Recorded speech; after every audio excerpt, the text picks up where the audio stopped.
Mr. Speaker. Mr. Speaker, for starters, and because not all members have read the judgment, allow me to read 3 paragraphs so that people are in tandem. Paragraph 504. We thus hold and find that the simultaneous holding of the position of Speaker with that of the leader of political party and the leadership positions in the ruling political coalition, as in the case with the current National Assembly, and the concluding part is this dual role is therefore unlawful and unconstitutional. Mr. Speaker, that is paragraph 504. They continue in 505.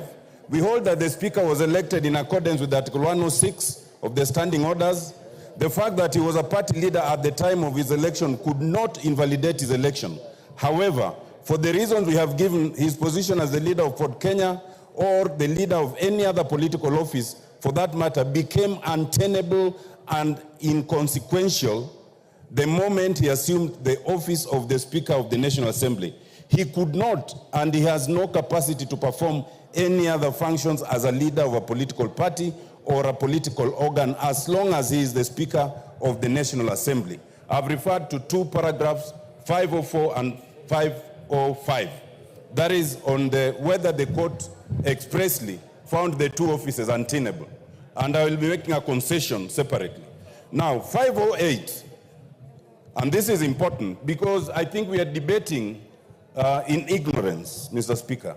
508, it is hereby declared that the question as to which party or coalition of parties is a majority in the National Assembly in the 13th Parliament was determined by the sovereign will of the Kenyan voters during the 9th August 2022 general election. It continues, Roman 2, it is hereby declared that the Honorable Speaker's ruling on determination contained in his communication of 6th October is null and void. Roman 3, it is hereby declared that the Honorable Speaker's ruling on determination, blah, blah, blah, on the minority, again, is null and void. And finally, an order of certiorari is hereby issued quashing the Speaker's ruling. Let me now make my submission, Mr. Speaker. First of all, this matter did not go to court in vain. The contestation, Mr. Speaker, was your considered ruling of 6th of October. Once that ruling is quashed, you cannot then, Mr. Speaker, with due respect, come and say that no decision has been made.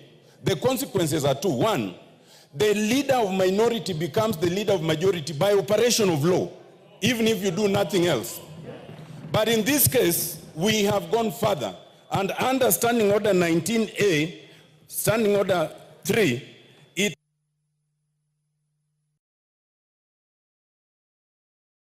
I'll add you 1 minute. 1 minute. Mr. Speaker, under 19A, it's very clear.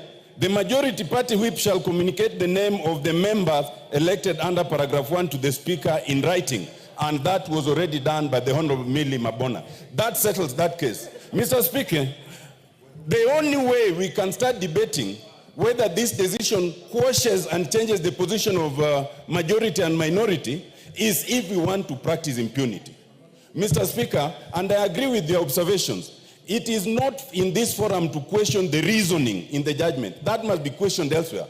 The only issue is it the finding of the court? And it is. And if we are to be a country that practices the rule of law, let it be appealed. But until then, let it be implemented. Let the Honorable Junaid Mohammed be the majority leader. And it does not matter whether you are in government or not, because we are not debating who's in government and who's not. We are not debating the reasoning. Mr. Speaker, we are not even debating your election because we all participated. Some of us who are not in the other party still voted for you. So, Milemba.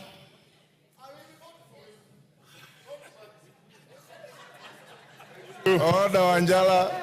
Thank you, Honorable Speaker. Order, Anjala. It suffices to mention that the senior counsel has also read the judgment very selectively. Very selectively. Yes. Thank you, Honorable Speaker. And I think this judgment